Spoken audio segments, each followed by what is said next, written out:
Hello बच्चों, सभी को Radhe Radhe. Riddhi Siddhi physics coaching classes में आप सभी का बहुत बहुत स्वागत है। जैसा कि आप जानते हो कि हम कक्षा 12वीं के भौतिक विज्ञान की बात कर रहे हैं और हमारा प्रकाशिकी किरण प्रकाशिकी रे ऑप्टिक्स वाला चैप्टर चल रहा है, ठीक है, जिसमें हमने कई सारे वीडियो अपलोड कर दिए हैं, ठीक है। जिन विद्यार्थियों ने वो वीडियो नहीं देखे वो जाकर देख लें।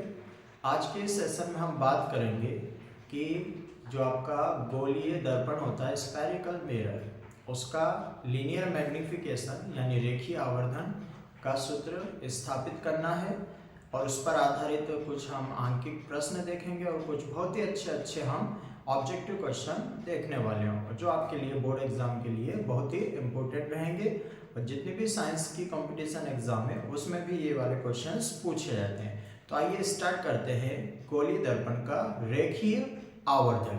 लेकिन उससे पहले एक बार फिर से मैं किसी विद्यार्थी का कमेंट्स आया था कि सर चिन्ह परिपाटी समझ में नहीं आया, एक बार फिर से समझा दीजिए। तो एक बार फिर से जिन भी विद्यार्थियों को चिन्ह परिपाटी यानी साइन कन्वेंशन समझ में नहीं आया है तो एक बार फिर से समझ लें, क्योंकि बिना साइन कन्वेंशन के रे ऑप्टिक्स होने वाला नहीं है। तो आइए एक बार हम साइन कन्वेंशन समझ लेते हैं।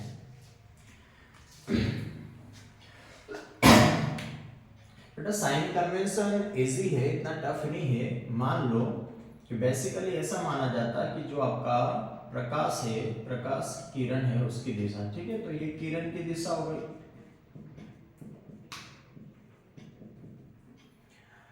और किरण की दिशा के अगर विपरीत, ठीक है, ये मान लो आपका ये हो गया और यहां पर आपका पोल मान लो, ध्रुव दर्पण हो तो ध्रुव मान लो, या फिर प्रकाशिक जो आपका केंद्र मान लो ऑप्टिकल सेंटर, ठीक है। लेंस होगा तो हम ऑप्टिकल सेंटर मानेंगे और आपका दर्पण होगा तो हम क्या मानेंगे, ध्रुव, ठीक। दोनों के लिए साइन कन्वेंशन सेम होगा, चाहे वो मिरर हो चाहे लेंस हो।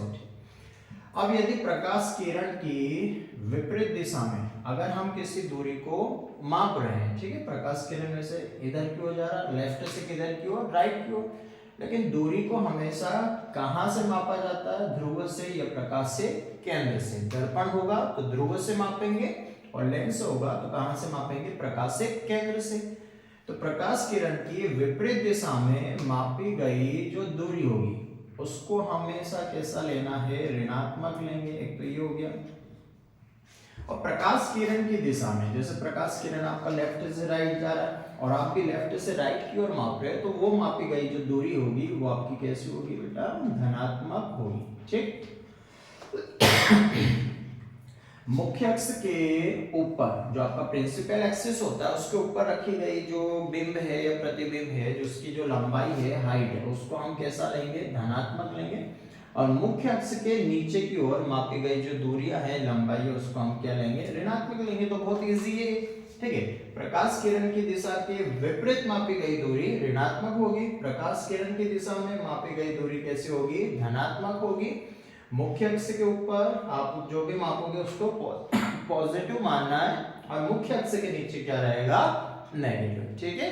आइए अब स्टार्ट करते हैं हम गोलीय दर्पण के लिए आवर्धन का सूत्र। रेखीय आवर्धन क्या होता है, ठीक। आवर्धन भी कई प्रकार के होते हैं लेकिन हमारे इसमें रेखीय आवर्धन इंपॉर्टेंट है, तो आप रेखीय आवर्धन समझिएगा। सबसे पहले डेफिनेशन देख ले कि रेखीय आवर्धन क्या होता है। तो बेटा जो आवर्धन होता है वो होता है, और आवर्धन भी कौन सा है, ये रेखीय आवर्धन। क्षेत्रीय होता है, आयतनिक आवर्धन होता है, हम रेखीय आवर्धन की बात कर रहे हैं। तो रेखीय आवर्धन बराबर होता है प्रतिबिंब, प्रतिबिंब की लंबाई, और बटे में क्या आएगा, बिंब की लंबाई, ठीक है। ध्यान रखना ऊपर क्या रहेगा, प्रतिबिंब रहेगा, ठीक है, और बटे अपॉन में क्या रहेगा, बिंब। यहाँ पर दिक्कत, यहाँ पे कंफ्यूज मत हो जाना, ऊपर बिंब मत रख देना, ऊपर क्या आएगा, प्रतिबिंब की लंबाई और बटे में बिंब की लंबाई। इसी के अनुपात को क्या कहते हैं, उस दर्पण का रेखीय आवर्धन कहते हैं। और लेंस में भी आपको यही फॉलो करना है। लेंस के द्वारा बनाए गए प्रतिबिंब की लंबाई तथा बिंब की लंबाई का जो अनुपात होगा उसे लेंस का क्या कहेंगे, रेखीय आवर्धन। और दर्पण की बात हो रही है तो किसी दर्पण के द्वारा बनाए गए प्रतिबिंब की लंबाई और बिंब की लंबाई का जो अनुपात होगा उसे हम क्या कहेंगे, रेखीय आवर्धन।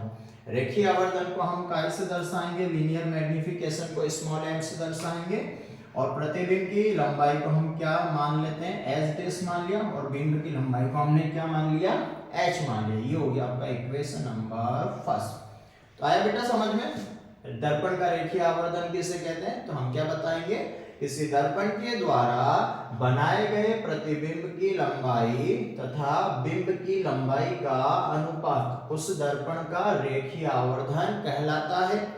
इसे हम स्मॉल m से दर्शाते हैं और ध्यान रखना कि यह कैसी राशि है, तो यह एक मात्रकहीन और तथा विमाहीन राशि है, ठीक है, क्योंकि लंबाई से लंबाई का मात्रक क्या हो जाएगा, कैंसिल। तो रेखीय आवर्धन कैसी राशि है, मात्रकहीन और विमाहीन। अब इसके सूत्र की स्थापना करनी है, तो सूत्र की स्थापना के लिए क्या करेंगे, सबसे पहले किरण चित्र बनाते हैं, ठीक। इसको मैं यहाँ से साफ कर रहा हूँ, देख लेना, परिभाषा बहुत इजी है, ये ध्यान रखिएगा। अब उसने कहा कि रेखीय आवर्धन के सूत्र की स्थापना कीजिए, तो एक प्यारा सा हम सबसे पहले क्या बनाएंगे, किरण चित्र बनाएंगे, ठीक है। रेखीय आवर्धन चाहे आपका अवतल दर्पण हो चाहे उत्तल दर्पण हो, दोनों के लिए सेम फार्मूला रहेगा, ठीक है। हाँ, वो साइन जो होते हैं वो चेंज होते हैं, तो वो उसका कॉन्सेप्ट मैं आपको बाद में बताऊंगा। अभी फिलहाल हम अवतल दर्पण के लिए, तो हमने यहाँ पर एक क्या ले लिया, अवतल दर्पण ले लिया और ये इसका क्या हो गया, प्रिंसिपल एक्सिस हो गया, ये इसका ध्रुव हो गया और यहाँ पर हमने रख दिया एक बिंब और बिंब का नाम दिया हमने ए बी। इस बिंब की जो लंबाई है उसको हम काय से रिप्रेजेंट कर रहे हैं, किससे दर्शा रहे हैं, स्मॉल एस से। यहां से मुख्य अक्ष के समांतर एक प्रकाश किरण हमने क्या करी, आपतित करी। तो गोलीय दर्पण से परावर्तन के नियम में हमने पढ़ा है कि अगर कोई प्रकाश किरण मुख्य अक्ष के समांतर आपतित होती है तो अवतल दर्पण में परावर्तन के पश्चात वो कहां से होकर जाएगी, फोकस से। तो ये इसका क्या हो गया बेटा, फोकस बिंदु हो गया, ठीक है। और यहाँ पर आपको किरण की दिशा दर्शाना। दूसरा एक नियम, एक और दूसरा क्या है कि प्रकाश की दूसरी किरण मुख्य अक्ष के साथ जिस कोण पर आपतित होगी, ठीक है, मान लो ये आपका थीटा कोण है, तो उसी थीटा कोण के साथ वो क्या होती है, परावर्तित होती है। ये भी गोलीय दर्पण से परावर्तन के क्या है, नियम है। अगर 30 डिग्री के साथ आपतित हुई है तो 30 डिग्री के साथ ही क्या हो जाएगी, ये परावर्तित हो जाएगी, यानी ये वाले एंगल क्या रहेंगे, इक्वल रहेंगे। दोनों परावर्तित प्रकाश किरण जहां पर भी प्रतिच्छेद करेगी वहां पर हम बनाएंगे इस AB का उल्टा और ये यहां पर लगा दिया हमने तीर का निशान, ठीक है। मैंने पहले ही बताया था जिधर प्रतिच्छेद बिंदु रहेगा उधर की ओर आपका क्या रहेगा, शीर्ष रहेगा, ये रखा हुआ, ठीक।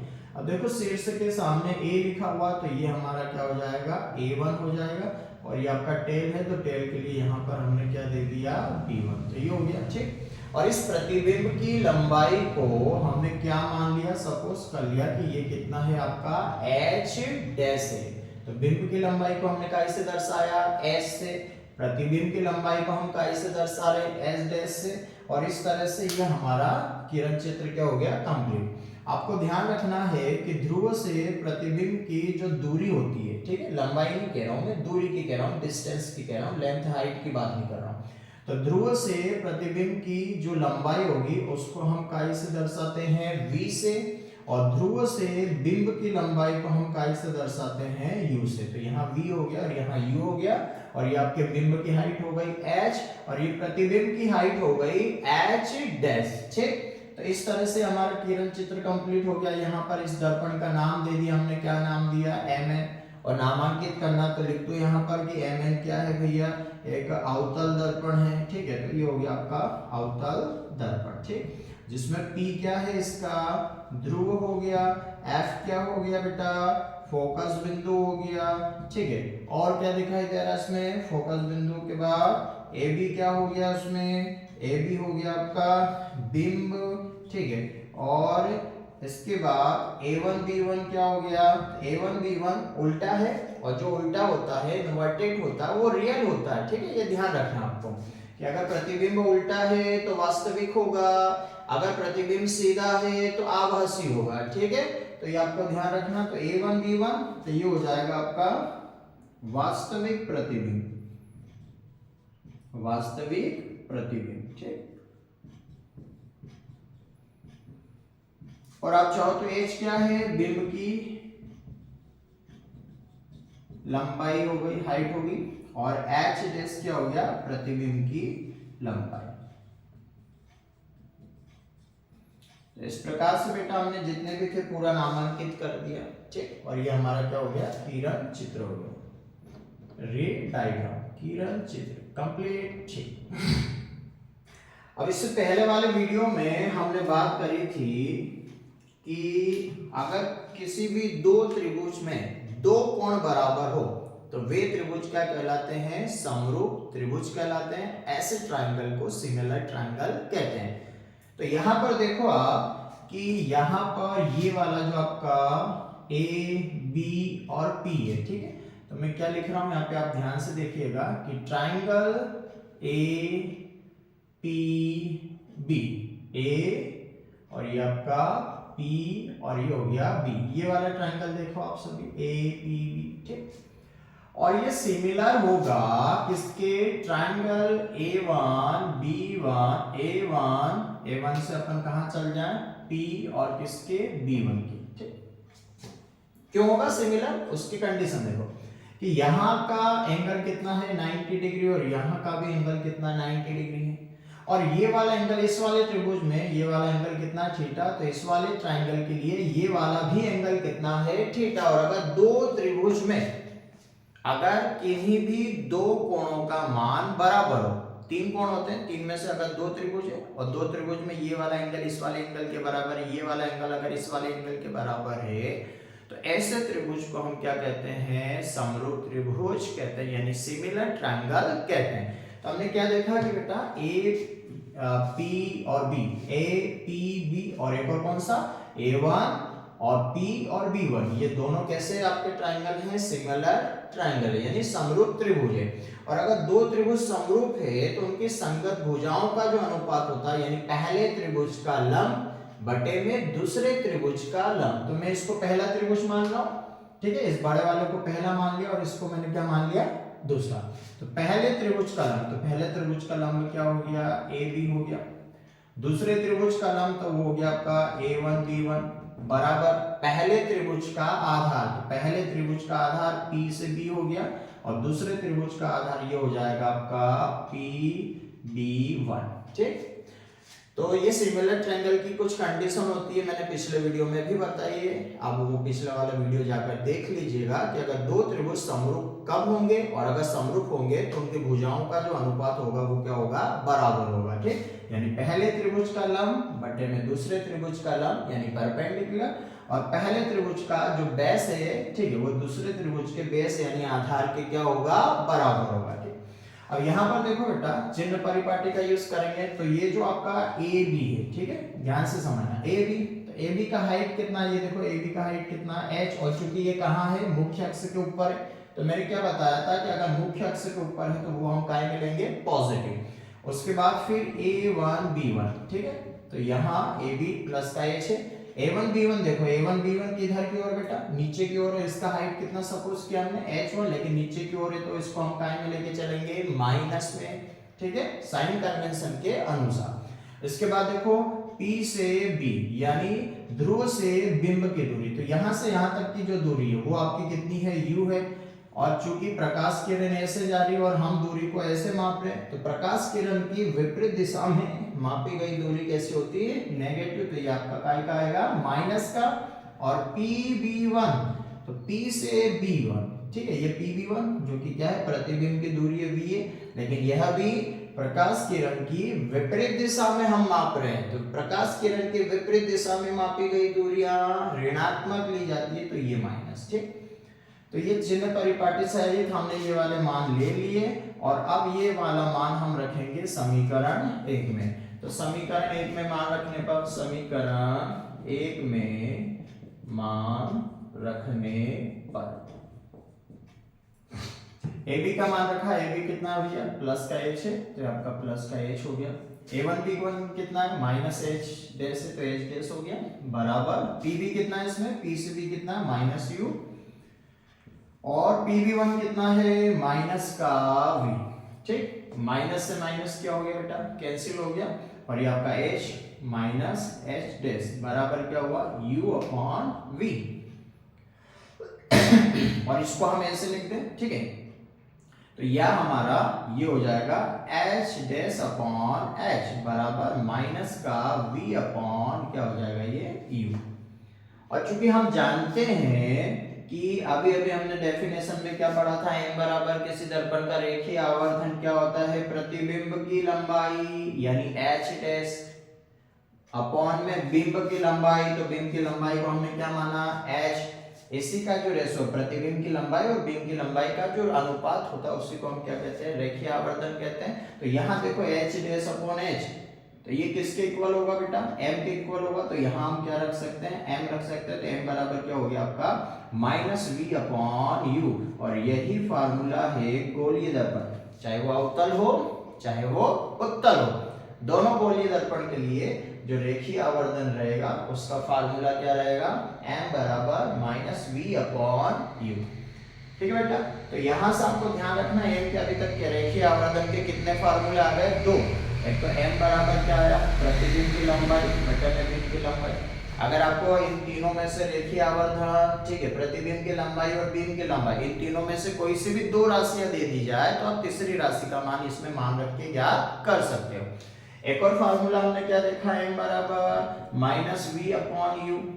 ये फार्मूला आपको तब लगाना जब m v और u, v क्या है प्रतिबिंब की दूरी है, u क्या है बिंब की दूरी है, ये लंबाई है बेटा और ये क्या है दूरी है ना, एक तो लंबाई होता है और एक क्या होता है दूरी होता है। तो ये लंबाई है और ये क्या है दूरी है, तो दूरी का ध्यान रखना v और u क्या है दूरी है और ये h और h डैश क्या है लंबाई है। ठीक, तो ये फार्मूला अपने को कब लगाना जब हमें m v और u में से कोई से भी दो मान आपको मिल जाए और तीसरा मान अगर ज्ञात करने के लिए कहा जाए तो हम ये वाला फार्मूला लगा सकते हैं। ठीक, इन दोनों के अलावा दो फार्मूले और होते हैं, तो आइए वो अपन देखते हैं कि वो कहाँ से आए। ठीक है, आप डायरेक्ट ही याद करिएगा क्योंकि वो फार्मूले अपनी एग्जाम में नहीं पूछा जाता कहाँ से आया।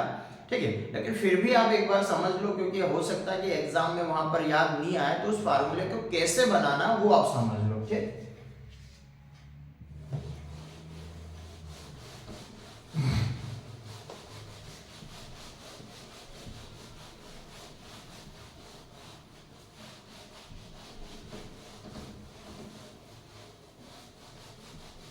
और ये वाला टॉपिक आप ध्यान से समझिएगा क्योंकि दर्पण से ही हम लेंस वाला कॉन्सेप्ट क्लियर करेंगे, उसमें केवल माइनस प्लस का साइन का कुछ चेंज होगा, बाकी सब सेम रहेगा। ठीक है, इसलिए इसको आप ध्यान से समझिएगा। दो फार्मूले के बाद तीसरा फार्मूला, ये तो आपका फर्स्ट फार्मूला हो गया, सूत्र हो गया। ठीक, ये आपका दूसरे नंबर का हो गया। तीसरा फार्मूला कैसे स्थापित करेंगे वो आप ध्यान से देखिए। सबसे पहले हमने दर्पण समीकरण लगाया 1/f = 1/v प्लस 1/u। एक बार एक काम करो, इस वाले दर्पण समीकरण में एक बार आप क्या करें v से गुणा कर दो। ठीक, ऊपर तो v/f बराबर v/v और प्लस v अपॉन क्या हो गया आपका u हो गया। ठीक, यहां से अगर हम देखें तो अपने को क्या है, यहां पर आप देख सकते हो m बराबर क्या होता है माइनस का v/u, तो अपन ने v/f बराबर v में से v गया, v से v गया तो कितना बचेगा 1 प्लस v अपॉन क्या हो गया u। इस v अपॉन u को आप इधर लेके आ जाओ। ठीक है, तो इधर लेके आएंगे हम और इसको इधर भेज दो, तो ये v अपॉन u इधर आएगा तो माइनस का v अपॉन u आ जाएगा बराबर 1 और ये उधर जाएगा तो माइनस का v अपॉन क्या हो जाएगा f हो जाएगा। ठीक, अब हम क्या करेंगे माइनस v अपॉन u, देखो माइनस v अपॉन u किसके बराबर, यही तो रेखीय आवर्धन है, तो यहाँ पर हम क्या रख देंगे स्मॉल m। अब इसको ये वाला फार्मूला हो गया, इसका चाहो तो आप एलसीएम ले लो, तो एलसीएम लेंगे तो क्या आएगा f माइनस v अपॉन में क्या आ गया f। तो तीसरा फार्मूला ये हो गया आपका रेखीय आवर्धन m बराबर f minus v upon f। यह फार्मूला आपको तब यूज करना है जब रेखीय आवर्धन और फोकस दूरी और प्रतिबिंब की दूरी, इन तीनों में से कोई सी भी दो भौतिक राशि आपको दी हुई हो और तीसरी राशि आपसे पूछी जाए, ठीक है। आगे हम सवाल करेंगे तो इस तरह के क्वेश्चन लेंगे तो वहां पर ये वाला फार्मूला हम डायरेक्ट यूज करेंगे। तो तीसरा फार्मूला ध्यान रखिएगा, m बराबर f माइनस v अपॉन में f, ठीक। एक फार्मूला और देखिएगा कि हमने फिर से दर्पण समीकरण लगाया, 1 upon f is equal to 1 upon v plus 1 upon u। इस बार हमने v का गुणा ना करते हुए u का गुणा कर दिया पूरी इक्वेशन में। u अपॉन m बराबर u upon v plus u upon u। तो u से u क्या हो गया बेटा, कैंसिल। u अपॉन f बराबर u अपॉन v और यहाँ पे क्या बचेगा प्लस 1, ठीक है। अब आपको पता है कि आपको v अपॉन u जो कि m के बराबर, तो एक काम करो इसको इधर लेके आओ, तो u अपॉन f, ठीक है। और ये इधर आएगा तो ये हो जाएगा आपका माइनस का 1 बराबर ये क्या हो गया u अपॉन v हो गया, ठीक। अब इसमें आप क्या करें, एलसीएम ले लें तो ये हो जाएगा आपका u upon f, u minus f upon में क्या हो गया f और बराबर क्या हो गया u अपॉन v। लेकिन हमको तो m जो है वो v अपॉन u होता है, ठीक है। और यहाँ पर क्या है u अपॉन v, तो क्या हम u अपॉन v को v अपॉन u में बदल सकते हैं? बिल्कुल बदल सकते हैं। इसको इधर ले जा, इसको इधर ले जा, तो v अपॉन u बराबर ये हो जाएगा आपका f और बटे में होगा u माइनस f। लेकिन देखो v अपॉन u में हमको क्या चाहिए, माइनस चाहिए, तो इस पूरी समीकरण में माइनस और इसमें भी आप माइनस से क्या कर दें, गुणा कर दें। तो जब माइनस माइनस का गुणा करेंगे, माइनस का गुणा क्यों कर रहे हैं बेटा, क्योंकि हमको क्या चाहिए माइनस का v अपॉन u, तब जाके हम वहां पर क्या रख सकते हैं, स्मॉल m रख सकते हैं। तो ये प्लस का था तो दोनों पक्षों में हमने माइनस से क्या कर दिया, गुणा। अब ये तो हो गया माइनस का v अपॉन u, तो माइनस का v अपॉन u किसके बराबर है, m के बराबर, तो इसकी जगह तो क्या आ गया आपका m। अब ये जो माइनस है, या तो ये वाला फार्मूला ऐसा जैसा याद रख लो, या फिर एक काम करो u माइनस f में से आप माइनस कॉमन ले लो। तो देखो एक तो ये वाला माइनस, यहाँ पर f आ गया, और एक u और माइनस f में से माइनस आपने कॉमन लिया तो ये माइनस कॉमन आ गया, तो ये हो जाएगा आपका f माइनस u। और माइनस से माइनस अब क्या हो गया, कैंसिल।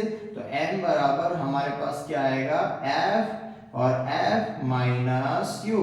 तो ये हो गया आपका गोलीय दर्पण के रेखीय आवर्धन का चौथा फार्मूला, चौथे नंबर का फार्मूला, ठीक है। ये चौथे नंबर का फार्मूला हो गया, पहला दूसरा, और ये कौन से नंबर का हो गया, आपके तीसरे नंबर का।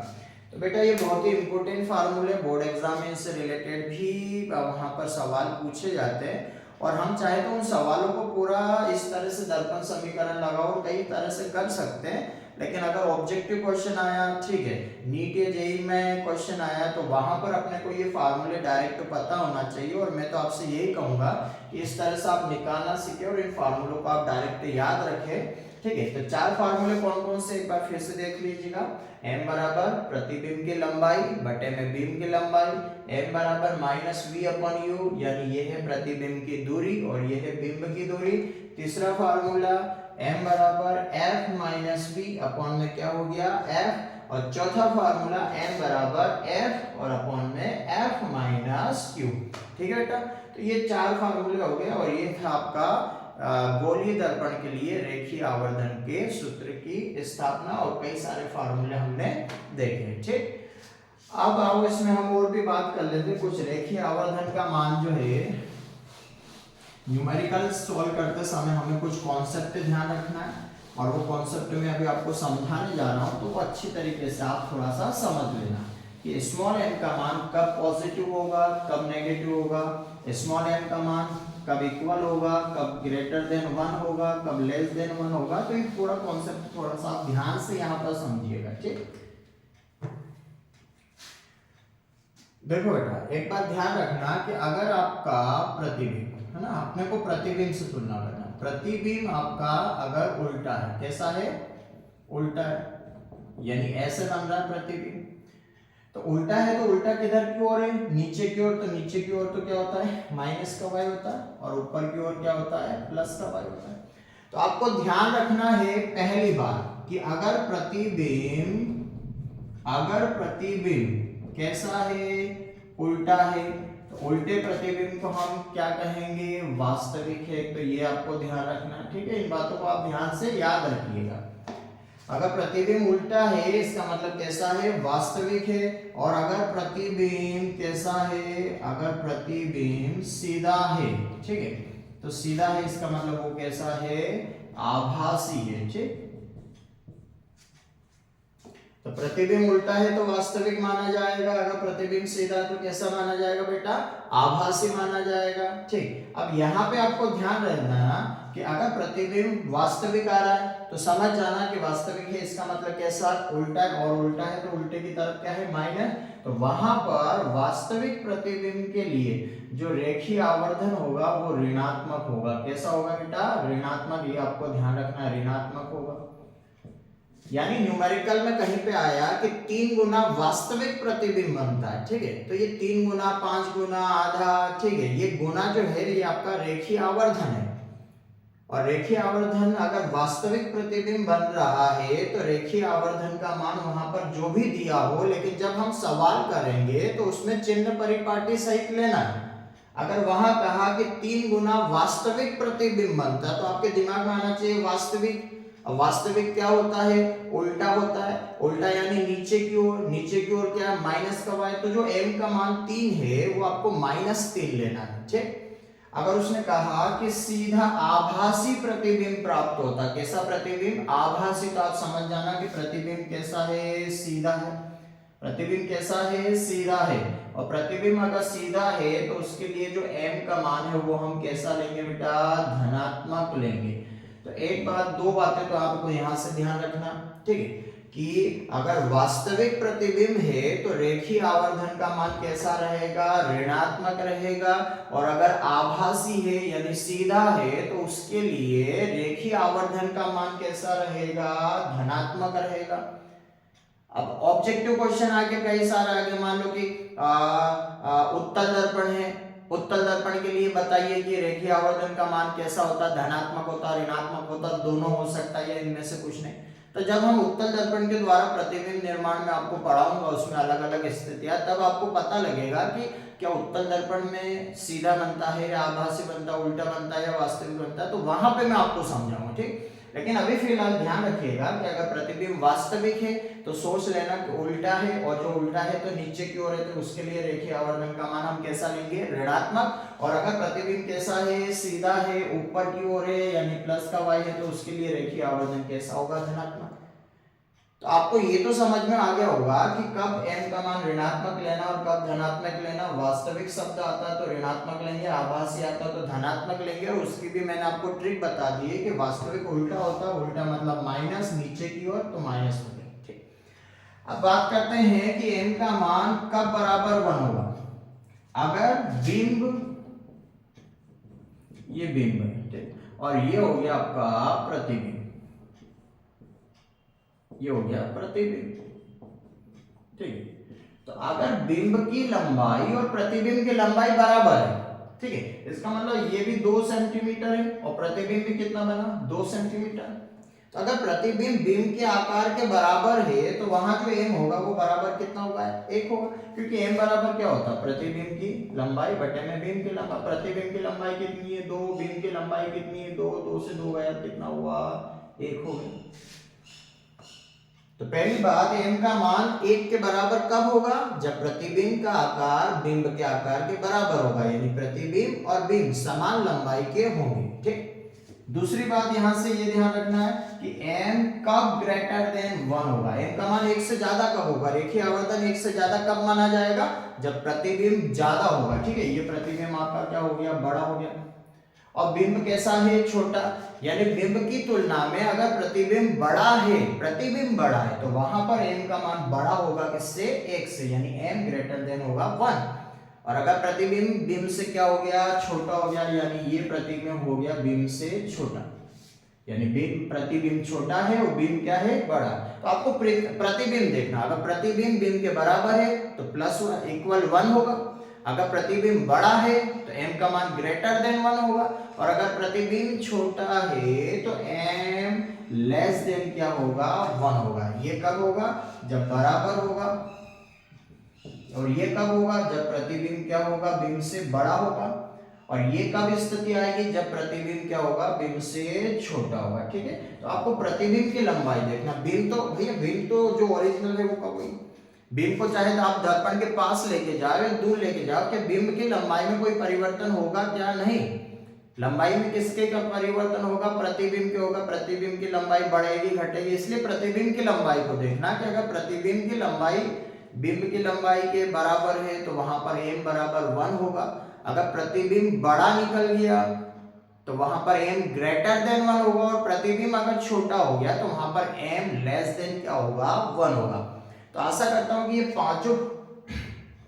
ये पांचों पॉइंट आपके समझ में आ गए होंगे और यहीं से ऑब्जेक्टिव क्वेश्चन आने वाला है। ठीक, तो क्या है, अगर प्रतिबिंब उल्टा है, वास्तविक है, तो m क्या लेंगे, ऋणात्मक। अगर प्रतिबिंब सीधा है, आभासी है, तो सोच लेना सीधा है, आभासी ऊपर की ओर, प्लस का y है, तो क्या होगा, इनका मान कैसा होगा, धनात्मक होगा। अगर प्रतिबिंब बराबर है बिंब के तो m बराबर 1 होगा। अगर प्रतिबिंब बड़ा है तो ग्रेटर देन 1 होगा, और अगर प्रतिबिंब छोटा है तो क्या होगा, लेस देन 1 होगा। ठीक है, आइए अब एक दो क्वेश्चन करते हैं जिसमें दर्पण समीकरण, रेखीय आवर्धन और r बराबर 2f तीनों का कंबाइन हो जाए, ऐसा एक क्वेश्चन लेते हैं। ठीक, और इसी के साथ इस वाले सेशन को अपन समाप्त करते हैं। देखो जब भी आंतरिक प्रश्न आते हैं, न्यूमेरिकल्स आते हैं, तो न्यूमेरिकल्स की कोई लिमिट नहीं होती, कहीं से भी आ सकता है, बस आपके कॉन्सेप्ट क्लियर होना चाहिए। ठीक है, कि जितने भी आपको भौतिक राशियां दी गई है वो एक ही सिस्टम में होनी चाहिए, एक ही पद्धति में होना चाहिए। दूसरा, उसने जो पूछा है उस आधार पर कौन सा फार्मूला अपने को सिलेक्ट करना है। और तीसरा, आपको कैलकुलेशन याद होना चाहिए, और इसमें चिन्ह परिपाटी, साइन कन्वेंशन तो आपको याद होना ही चाहिए। तो आइए एक सवाल लेते हैं जिसमें m का भी यूज हो जाए, ठीक है, और दर्पण समीकरण का यूज हो जाए, या फिर एक r बराबर 2f का यूज हो जाए। ऐसा एक अपन एक दो सवाल इसमें देख के इस वाले सेशन को अपन यहीं पे समाप्त करते हैं। ठीक बेटा, ये रेखीय आवर्धन काफी इंपॉर्टेंट है, यहाँ से ऑब्जेक्टिव क्वेश्चन आने की भैया प्रबलता बहुत ज्यादा संभावना है, तो इसको आप भूलिएगा मत, ट्रिक से याद रखिएगा। ठीक है, जो प्रतिबिंब होगा कैसा होगा, उल्टा, वो होगा वास्तविक, और उल्टा मतलब नीचे की ओर माइनस। जो प्रतिबिंब होगा सीधा यानी ऊपर की ओर यानी प्लस में जा रहा है, तो वो उसके लिए m का मान कैसा होगा, है ना। प्रतिबिंब बड़ा है तो m ग्रेटर देन होगा, प्रतिबिंब छोटा है तो m लेस देन होगा, और प्रतिबिंब अगर बिंब के बराबर है तो वहां पर m इक्वल क्या होगा, 1 होगा। ठीक, और इससे रिलेटेड आगे भी हम देखेंगे कि समतल दर्पण के लिए m का मान क्या होता है, अवतल दर्पण में m का मान, रेखीय आवर्धन क्या क्या हो सकता है, उत्तल दर्पण में क्या क्या हो सकता है। ठीक है, आइए एक सवाल लेते हैं कि एक अवतल दर्पण है, चित्र के द्वारा समझा रहा हूं, वहां पर लैंग्वेज में आएगा, लेकिन यहाँ पे मैं आपको चित्र के द्वारा बता रहा हूं। एक गोलीय दर्पण है, इस गोलीय दर्पण की जो वक्रता त्रिज्या है वो 20 सेंटीमीटर है, और एक गोलीय अवतल दर्पण है बेटा। कैसा दर्पण है, अवतल दर्पण है। इस गोलीय दर्पण की वक्रता त्रिज्या कितनी है, 20 सेंटीमीटर। इस गोलीय दर्पण से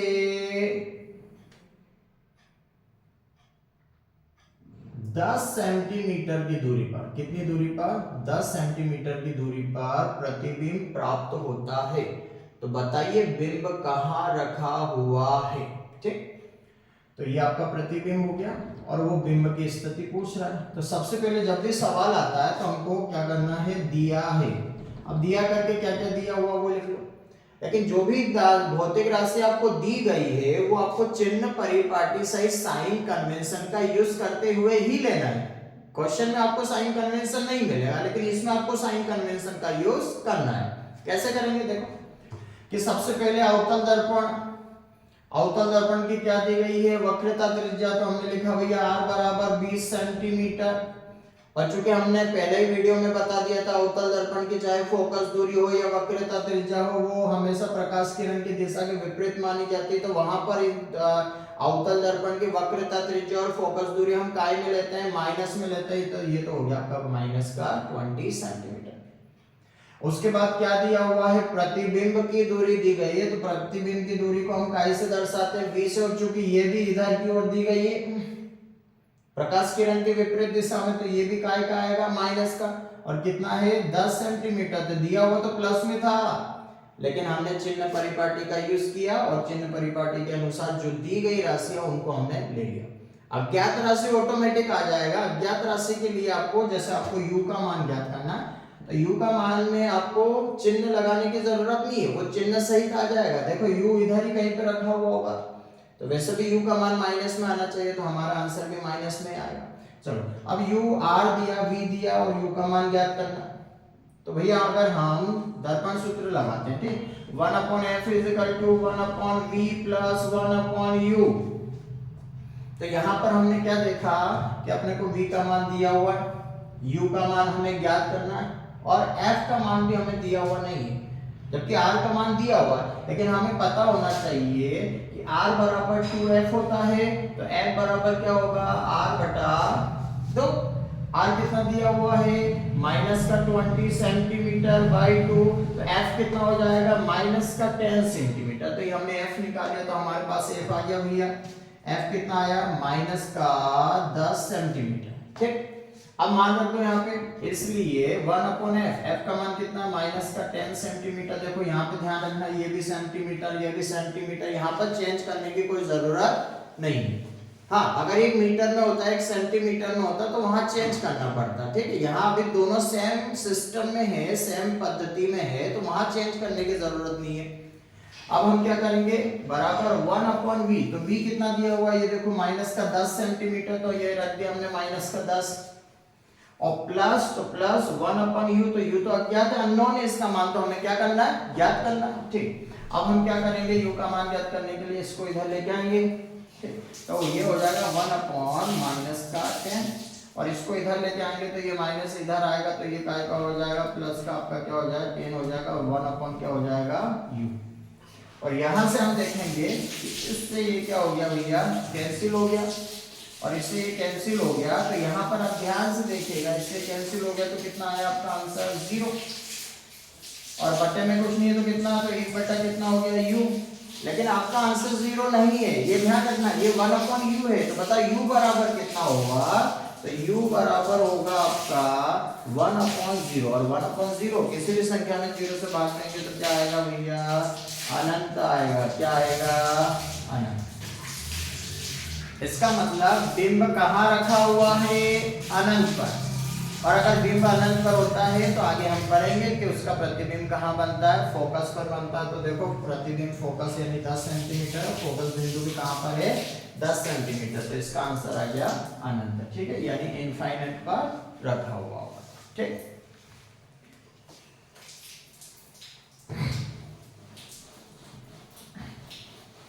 एक और क्वेश्चन लेते हैं इसी तरह का हम।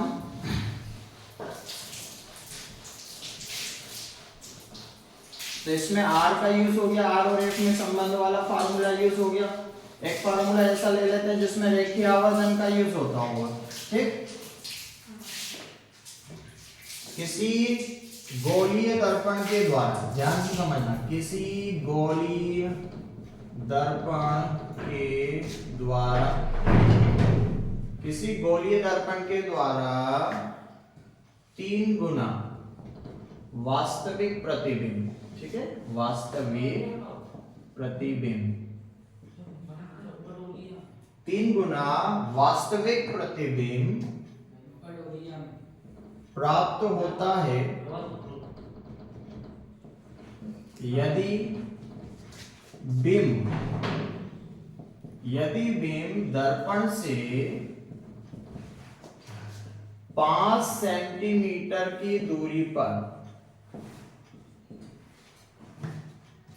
रखा हो, 5 सेंटीमीटर की दूरी पर रखा हो, तो दर्पण की फोकस दूरी क्या होगी, ये हमें ज्ञात करना। ठीक है, अब ध्यान से देखिएगा, ये लास्ट अपना न्यूमेरिकल से, उसके बाद सारे न्यूमेरिकल से ऐसे ही करना है आपको। ठीक, तो अब क्या है, गोलीय दर्पण। अब गोलीय दर्पण कौन सा है ये हमें नहीं पता, चाहे अवतल भी हो सकता है या फिर उत्तल भी हो सकता है, लेकिन यहाँ पर क्या दिया कि 3 गुना वास्तविक प्रतिबिंब बनता है। कैसा प्रतिबिंब बनता है, वास्तविक। तो ये जो 3 गुना आया ना, तो गुना का मतलब समझ जाना, वो रेखीय आवर्धन है। किसका मान है, रेखीय आवर्धन का मान। तो सबसे पहले हम दिया है करके क्या दिया हुआ है, तो m बराबर कितना गुना भैया, 3 गुना, अब मैंने क्या कहा था कि अगर प्रतिबिंब कैसा हो, वास्तविक हो, और वास्तविक होगा वो कैसा होगा, उल्टा होगा। उल्टा मतलब कि इधर की ओर होगा, नीचे की ओर, तो m का मान कैसा आएगा, नेगेटिव। तो यहाँ पर 3 का आएगा माइनस का आएगा। और ये कैसी राशि होती है, मात्रहीन होती है, मैंने पहले ही बता दिया आपको। इसी के साथ आपसे कहा गया कि यदि बिंब दर्पण से 5 सेंटीमीटर की दूरी पर हो, कितनी दूरी पर है, 5 सेंटीमीटर। कहां, बिंब। बिंब का मतलब वस्तु हो गया। तो वस्तु हमेशा ध्यान रखना, चाहे अवतल दर्पण हो चाहे उत्तल दर्पण हो, बिंब का जो मान है वो हमेशा माइनस में लिया जाएगा। ठीक है, जैसे ये मान लो, ये आपका अवतल दर्पण है, यहाँ पर आपने बिंब रख दिया। ये आपका उत्तल दर्पण है, ठीक, यहाँ पर आपने बिंब रख दिया। यहाँ से प्रकाश किरण ऐसे गई, यहाँ से प्रकाश किरण ऐसे गई, तो ये इसका ध्रुव हो गया। तो आप बिंब के दूरी इधर ही तो नापोगे, ये u हो गया और इसके लिए ये u हो गया। तो आपने क्या देखा, प्रकाश किरण की दिशा और बिंब की दूरी एक दूसरे के क्या है, अपोजिट है। तो ये काय में आएगा, माइनस में। उत्तल दर्पण में भी प्रकाश किरण की दिशा और बिंब की जो दूरी है वो एक दूसरे के विपरीत दिशा में, तो माइनस में। तो बिंब की दूरी चाहे अवतल हो या उत्तल हो, हमेशा काय में लेना है, माइनस में लेना। ठीक, तो यहाँ पर u बराबर आपके पास क्या आ जाएगा, तो u बराबर कितनी दूरी पर रखा हुआ है, माइनस का 5 सेंटीमीटर। और वो आपसे पूछ रहा है उस दर्पण की फोकस दूरी कितनी होगी। तो याद करो, मैंने 4 फार्मूले बताए थे। m बराबर क्या था, h डैश अपॉन में s था। m बराबर क्या था, माइनस v अपॉन में क्या था, u था। इसके अलावा 2 फार्मूले और थे, याद करो क्या था,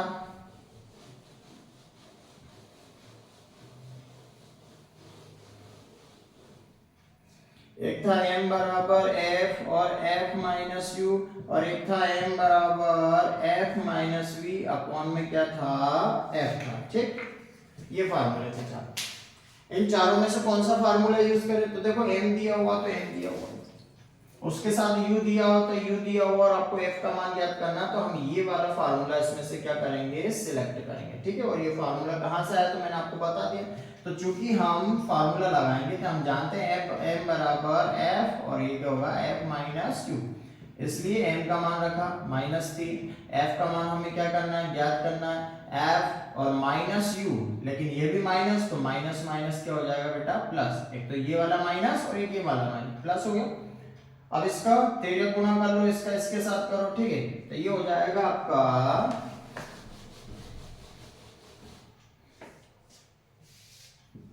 यहां से इधर आ जाए -3, और ये हो जाएगा आपका f प्लस 5 बराबर में कितना हो गया बेटा, f हो गया। f का मान ज्ञात करना है, सॉल्व कर लो इसको, माइनस का 3f और ये हो जाएगा आपका माइनस का 15। ठीक, और बराबर में कितना हो गया, f हो गया।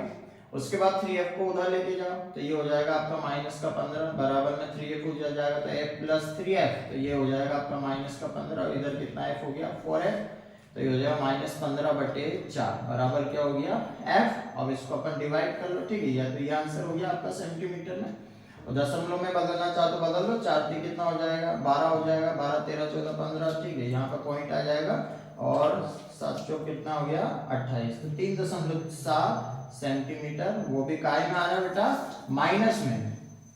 अब माइनस में आ रहा तो समझ जाना, ऐसा दर्पण जिसकी फोकस दूरी ऋणात्मक होती है वो कौन सा दर्पण होता है, इसका मतलब यह जो गोलीय दर्पण है ये आपका कौन सा दर्पण है, अवतल दर्पण है। कैसे पता लगा आपको, क्योंकि एक तो अवतल दर्पण की फोकस दूरी काय में आ रही है, माइनस। और आगे आप पढ़ोगे कि उत्तल दर्पण में कभी भी वास्तविक प्रतिबिंब प्राप्त नहीं होता। तो यहां से अगर जानकारी हो तो यहीं से अपन पता लगा सकते हैं कि यह दर्पण कौन सा होगा, अवतल दर्पण होगा, क्योंकि उत्तल दर्पण में कभी भी वास्तविक प्रतिबिंब प्राप्त नहीं होता है।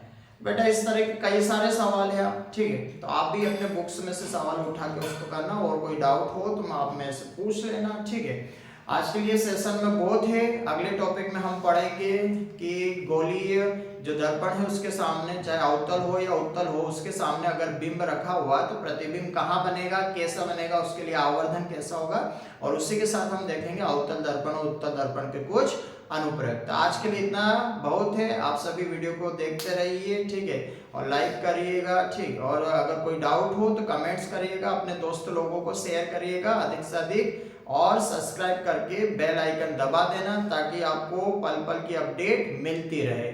इसी के साथ सभी को राधे राधे।